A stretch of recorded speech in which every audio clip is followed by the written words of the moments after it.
C'est peut-être ton signe pour commencer à vlogger. Hey, it's me again. Salut tout le monde, on entame la semaine 5 de mon Glow Up Challenge. Je trouvais ça plutôt pertinent de vous faire une vidéo sur l'envers du décor, savoir comment je filme, quel est le matériel que j'utilise. Aujourd'hui, je vais vous montrer un petit peu tout ce que je fais, vous montrer que c'est pas si compliqué, il faut juste s'y mettre. Il faut un minimum de matériel dans un minimum de pièces, dans un minimum de mètres carrés, vraiment, il n'y a pas besoin de grand chose. Peut-être que vous vous posez la question de comment est-ce que je fais pour sortir chaque semaine une vidéo et des petites vidéos par-ci par-là, comment je fais mes shorts.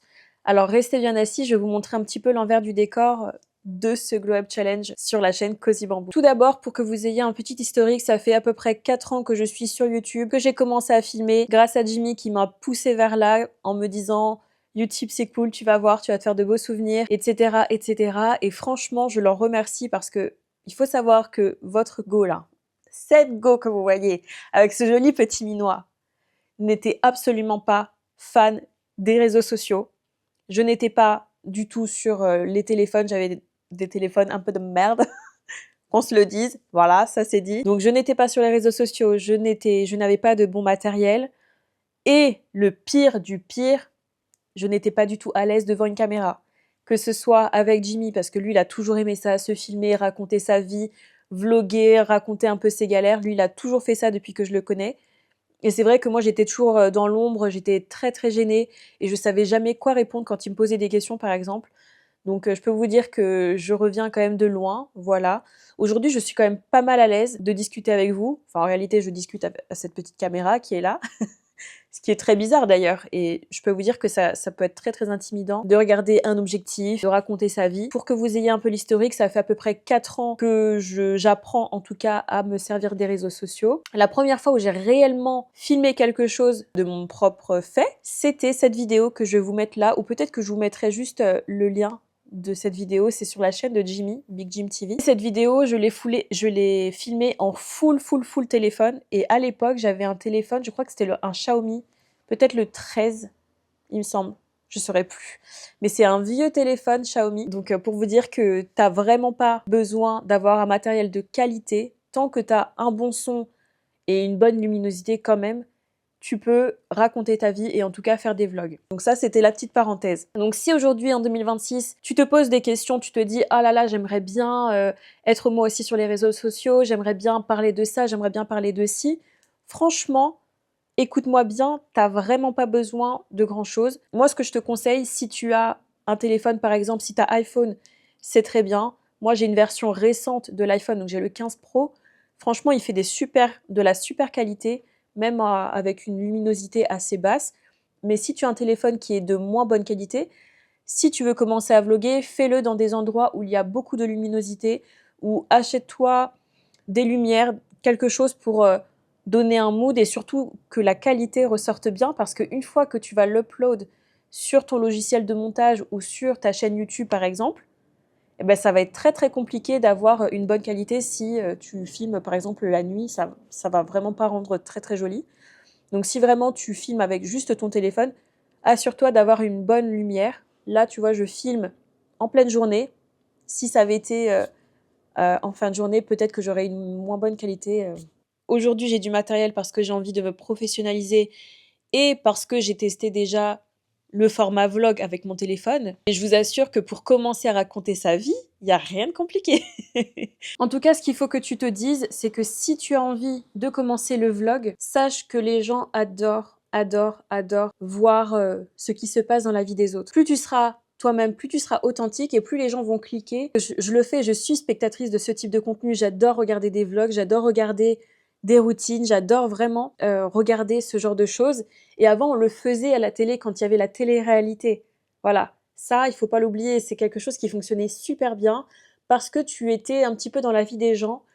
Maintenant, c'est hyper scénarisé, je trouve que bon, ça a vachement changé la télé. Je suis beaucoup plus divertie par des gens qui racontent un peu leur vie, qui racontent un peu leur victoire, leur galère. Moi, j'ai commencé le vlogging il y a maintenant 2 ans, on va dire, vraiment 2 ans de façon plutôt assidue. J'ai commencé donc le vlogging quand j'ai commencé la musculation et donc ça m'aidait aussi à sortir un peu de ma zone de confort, d'avoir plus confiance en moi parce qu'il y a une grosse chose qu'il faut savoir, c'est que quand tu parles devant une caméra, quand tu fais tes vlogs, quand tu fais ceci, cela, la confiance en soi, elle est énorme. Enfin, en tout cas, moi, je suis boostée quand je fais mes vidéos. J'aime bien m'apprêter, j'aime bien me dire que je vais me perfectionner dans ma façon de parler ou dans ma façon de filmer ou dans ma façon de vous montrer les choses. Donc, la confiance en soi, ça apprend à parler. Hein. Vraiment, c'est comme ceux qui font les concours d'éloquence.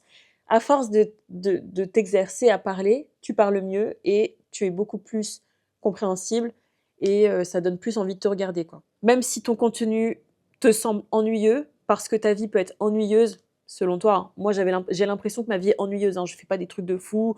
J'ai arrêté de voyager parce que la caillasse, il y en a plus, voilà. Je suis pas tous les 4 matins dans des petits cafés trop mignons, je n'ai pas acheté des belles tenues pour aller faire du sport, etc. J'ai toujours les mêmes chaussures qui sont défoncées, mais les gens aiment bien. Voilà. Donc, et en plus de ça, ce qui est cool, c'est que ça crée une petite communauté et moi, j'avoue que j'aime bien discuter avec vous. Voilà. Conseil numéro 1, si jamais tu veux te lancer sur les réseaux sociaux ou sur YouTube, évite de filmer après 16 heures.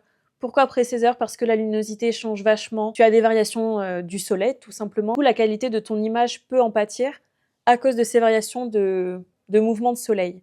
Donc si je peux te donner un conseil, essaye de filmer avant 16 heures avec une belle luminosité, le plus proche d'une fenêtre possible, ou dehors, voilà. Ou alors avec des projecteurs, mais bon, ça fait moins naturel, quoi. Conseil numéro 2, essaie de te procurer un petit micro qui va venir annuler tous les petits bruits de surface, le bruit du vent, le bruit d'une porte, enfin les bruits de l'extérieur en fait. Je filme avec ce petit micro, voilà, qui est là, qui est directement relié avec ma Geosmo Pocket, qui tourne, et ça vient envoyer directement le son à la Geosmo Pocket, et ça m'évite aussi de refaire du montage derrière avec le son que j'aurais pu utiliser de façon brute ou pas. Mais voilà, conseil numéro 2, vraiment, achète-toi ça. J'ai fait sans et j'ai fait avec, et vraiment, il n'y a pas photo. Avec le micro, c'est nickel. Ça enlève aussi les petits bruits de bouche, là. Tu sais, les bruits ASMR que certaines personnes adorent, mais ça, c'est pas mal pour enlever tous ces bruits-là. Ces bruits de reniflement aussi, je sais que moi, je le fais énormément, je renifle beaucoup, sans m'en rendre compte. Je pense que c'est comme un toc ou comme un tic. Je sais pas c'est quoi la différence entre tic et toc. Voilà, mais si vraiment je peux te donner ce conseil-là, essaye d'investir dans un petit micro. Moi, j'ai pris la marque G, mais il en existe aussi d'autres, donc n'hésite pas à aller voir sur Amazon ou sur des sites pour comparer ce que tu préfères. Ça fonctionne aussi avec le téléphone. Si jamais tu filmes avec ton téléphone portable, tu peux aussi connecter le micro, enfin en tout cas celui que j'ai, tu peux le connecter directement à l'enregistrement de tes vidéos, et ça, c'est vraiment un game changer. Parce que la qualité, vraiment, je te dis, elle est vraiment pas mal. Tips numéro 3, ne cherche pas la perfection. Si tu as des petites choses à filmer, ton déjeuner, quand tu te coiffes, si tu te brosses les dents, si tu regardes la télé ou si tu es en train de bouquiner, filme-le. Ça te fera toujours des petits shots à rajouter dans tes vidéos. Le tout, c'est de s'y mettre et de commencer quelque part, d'avoir des premiers retours et voilà, de t'amuser en tout cas. Conseil numéro 4, la régularité plutôt que la quantité. Je m'explique. Si tu commences sur YouTube et que tu veux vraiment en faire une marque, ça sera beaucoup plus pertinent de sortir une vidéo par semaine chaque semaine que de faire 5 vidéos dans la semaine et ensuite plus rien et de recommencer 2 mois ou 3 mois après. L'algorithme, ça, il aime pas du tout, de ce que j'ai compris. Donc, mieux vaut faire un petit peu moins régulièrement. Par exemple, mon cas, faire un format long le dimanche et ensuite balancer des petits shorts de temps en temps à des heures précises, des jours précis également, plutôt que de te noyer dans plein de vidéos, de t'épuiser et ne plus savoir quoi poster. Vraiment, essaye de structurer ton travail, de te faire un plan. D'ailleurs, n'hésite pas à aller voir le plan que je me suis fait et de respecter au maximum ce plan-là pour pouvoir en faire une marque, on va dire, crédible plus tard si jamais tu as envie de professionnaliser un peu plus ta chaîne. Et dernier conseil, utilise déjà le matériel que tu as, les lumières que tu as. Pour les logiciels de montage, j'utilise Premiere Pro parce que Jimmy a un compte pro par rapport à son travail Mais si Jimmy n'avait pas été là, ou en tout cas s'il n'avait pas eu cette version professionnelle payante, je me serais rabattue sur les logiciels comme, je crois que c'est CapCut, de temps en temps, je filme avec ça. Non, 1, 2, 3. Tu as CapCut qui est gratuit. Tu as aussi l'éditeur de YouTube qui est gratuit. Je ne l'ai pas encore essayé, d'ailleurs, j'aimerais bien l'essayer. Mais ça, c'est gratuit. Tu peux déjà te servir de ça. Ou si c'est des formats Instagram, par exemple, tu peux te servir de CapCut également, mais aussi de Edit, qui peut très, très, très bien dépanner pour un tout début de carrière sur YouTube, hein. Voilà, c'est à peu près tout pour les behind the scenes. D'ailleurs, si vous aimez ce type de contenu, n'hésitez pas à me le dire dans les commentaires. J'adorerais vous faire d'autres behind the scenes à l'avenir. En tout cas, rappelez-vous bien d'une chose, c'est que vous n'êtes pas moins intéressant qu'une autre personne. Il y a forcément une niche pour chaque personne. Vous êtes unique, je suis unique, et peut-être que le contenu que je vous propose va pouvoir toucher 1 ou 2 personnes, peut-être 3 personnes. En tout cas, si c'est le cas, je suis très contente que vous m'ayez trouvé sur cette chaîne YouTube Cozy Bamboo. Pour ma part, on continue le chemin vers les 1000 abonnés. Je vous le répète encore, si vous n'êtes pas abonné, n'hésitez pas à le faire, ça soutiendrait vachement la chaîne.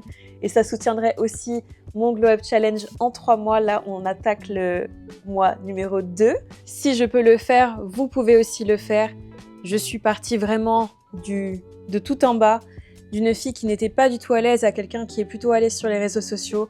Donc vraiment, aujourd'hui, c'est ton signe de sortir ta caméra, de sortir ton téléphone et de commencer à vlogger ta vie un peu boring, maybe, mais en tout cas qui intéressera forcément une niche, des personnes. Voilà, si tu as commencé à vlogger, n'hésite pas à venir me faire un petit coucou sur Instagram, ça me ferait super plaisir d'aller faire un petit tour sur ta chaîne ou sur ton compte. Donc note-le moi dans les commentaires ou viens me le dire sur Instagram. On se retrouve dimanche pour la prochaine vidéo. Prenez bien soin de vous. Ciao!